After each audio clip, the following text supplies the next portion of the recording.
stand by for a journey no one has ever dared to take. To the sun. If you went above the protective blanket of our atmosphere, you'd be exposed to the full blast of the sun's lethal radiation. The ultraviolet would sunburn you in seconds. Next, you would suffer skin cancer and then eye cataracts. Your hands would be hot enough to melt lead, yet in the shadows, your feet would be in ultra-deep freeze. We're heading to the heart of our solar system.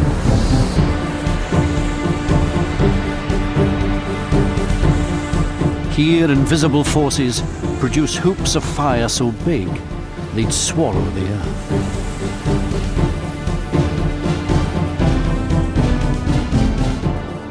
Where solar flares pierce space with bursts of raw energy. If you put the Earth next to one of these, it would be vaporized in seconds.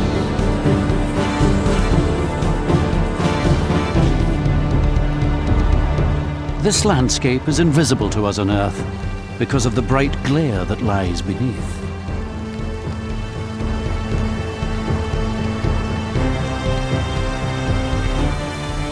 Here, plumes of heat rise and fall, each one about the size of France, and going 1,600 kilometers deep. And going deeper still, at the nuclear heart, it's 17 million degrees. But the Earth is just the right distance from this inferno. While other planets either freeze or burn, at 150 million kilometers we sit in the comfort zone. Any closer, and the oceans would boil away. Further out, and Earth would be a frozen wasteland. If you turned off the sun's powerhouse, we'd be under ice in just a few months. We owe our lives to our secret sun.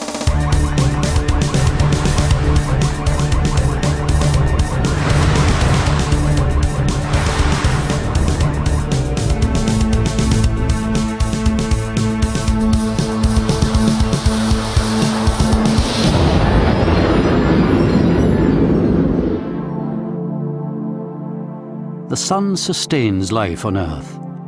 Its warmth drives our weather, lifting water from the seas and moving it over the continents. Rain and snow make land fit for life.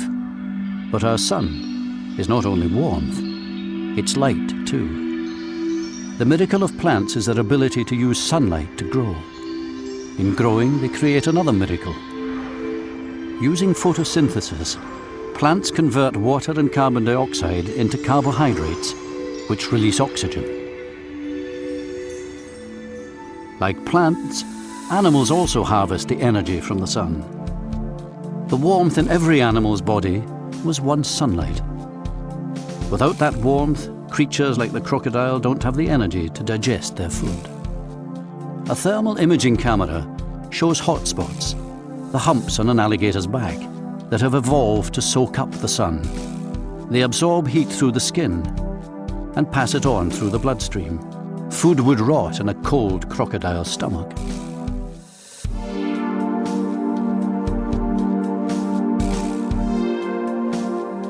We also like to lie in the sun.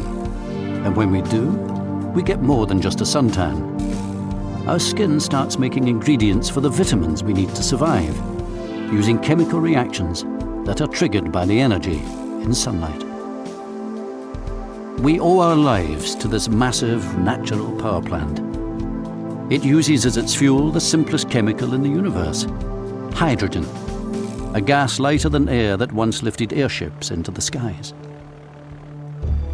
In 1937, 70 tons of hydrogen floated the Hindenburg over New Jersey, but suddenly a spark strikes.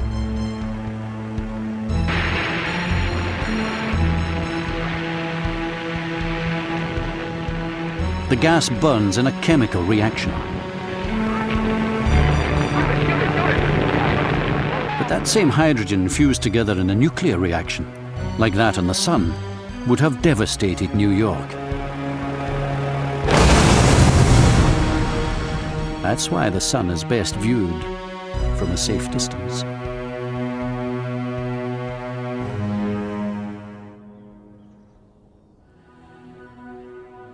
At Big Bear Mountain Lake in California, the cool, tranquil air is unruffled by the heat haze. The telescope in the Big Bear Observatory can filter off the sun's glare. It tunes into just one specific color of light, and a new sun is revealed.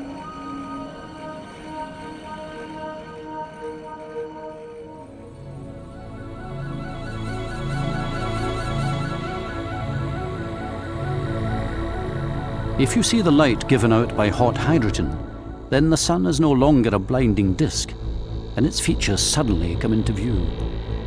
These features reflect the sun's mood, moods that in turn affect the Earth.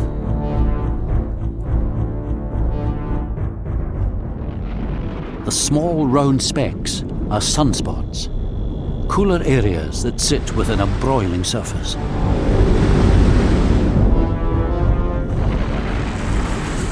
Flares, lesions that open up, shining brighter and hotter in the hydrogen light.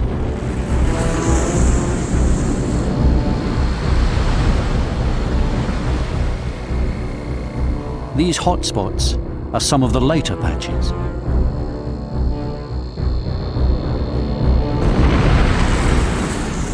Massive filaments, loops of gas arching up over the surface.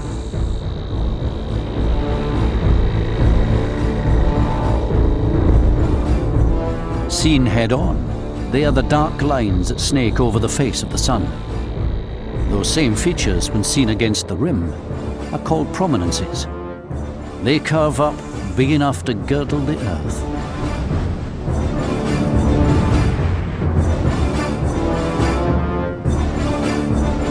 The sun's secrets are betrayed by the range of radiation it sends out into space.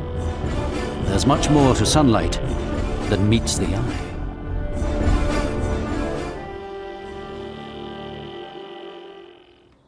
Professor and author Ken Lang works from his home in Boston.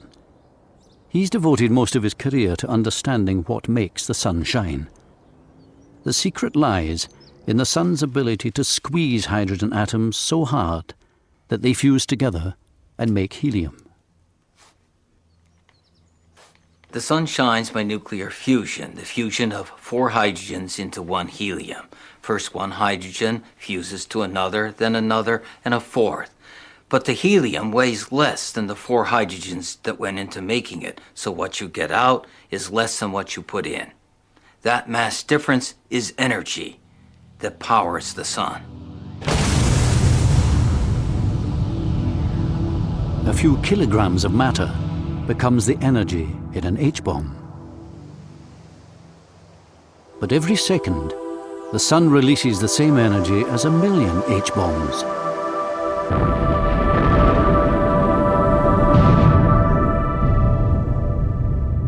Yet there's a force that stops it blowing itself to pieces. Gravity. It's strong enough to keep the nuclear monster in check. Gravity compresses the sun, making it heat up inside. The particles move faster, and the nuclear fusion proceeds at a more rapid rate. That produces an outward pressure that makes the sun expand and cool back down again. But when fusion forces the sun to expand, gravity reins it back in. The core heats up, and nuclear fusion increases. And so the pendulum keeps swinging between gravity and fusion. It's like a tug of war, going backwards and forwards, but with no winner. It all began 5 billion years ago, when gravity pulled in a cloud of cosmic rubble. At the core, getting denser and hotter, gas and dust fused together. Comets streak towards the newborn sun. Today, the Hubble Space Telescope sees the same process going on all across the sky.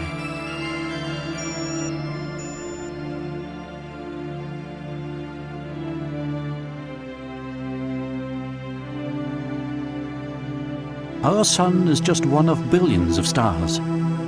Hubble zooms in on them and shows us stars of every age in a life cycle that links them all, because stars are born of other stars.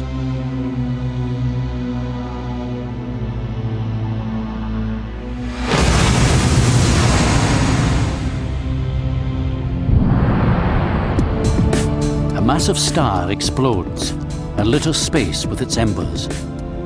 Its death shroud joins the debris from countless other explosions. These ashes will become the seeds of new stars. The Eagle Nebula is a crucible of creation, with massive clouds from long-dead stars.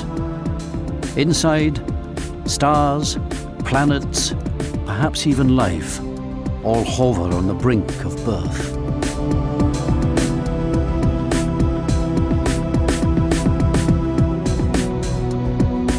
But in the gas and dust that make up the Orion Nebula, gravity has already pulled in the debris and ignited the celestial fires. New stars that have billions of years to shine.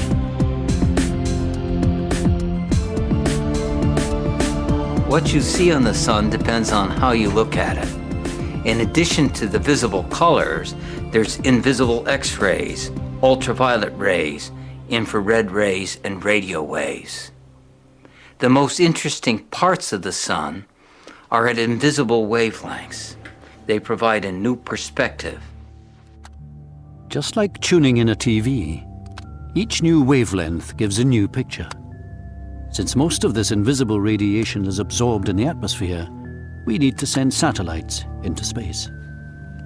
5, 4, 3, 2, 1. Cape Canaveral, December 1995. Soho and the Atlas vehicle on an international mission of... The satellite Soho hangs in space at a special point, 1.5 million kilometers out, where the Earth's gravitational pull is just as strong as the sun's. This solar-powered solar observer ends up balanced between the two. At NASA Goddard Space Flight Center, scientists studied the images that Soho sent back to Earth for several years. But in 1998, Mission Control lost those images when Soho spun away from the sun and its power failed. All they could do was wait and hope that the spacecraft would rotate back to face the sun.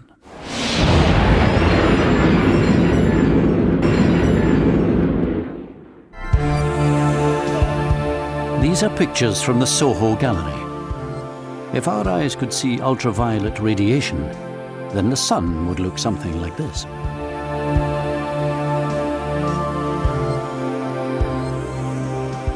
X-ray vision shows bright hot patches. Look into the light of helium, and a turbulent rim is revealed. Here, gases are moved by an invisible force.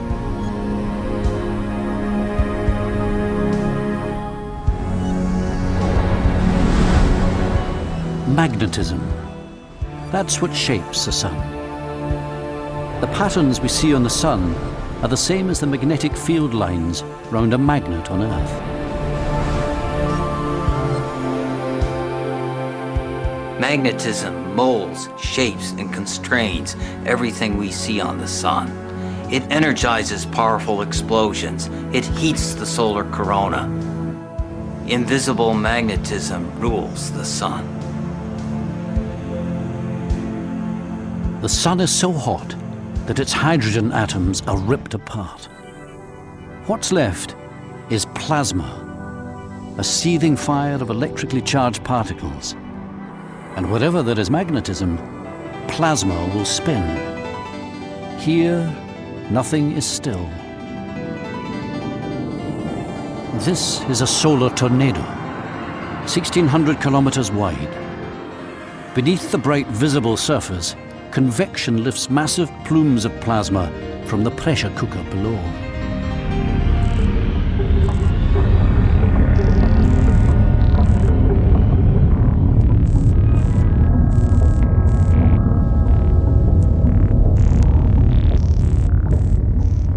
Deeper still, hot plasma, the slave to the magnetic field, snakes into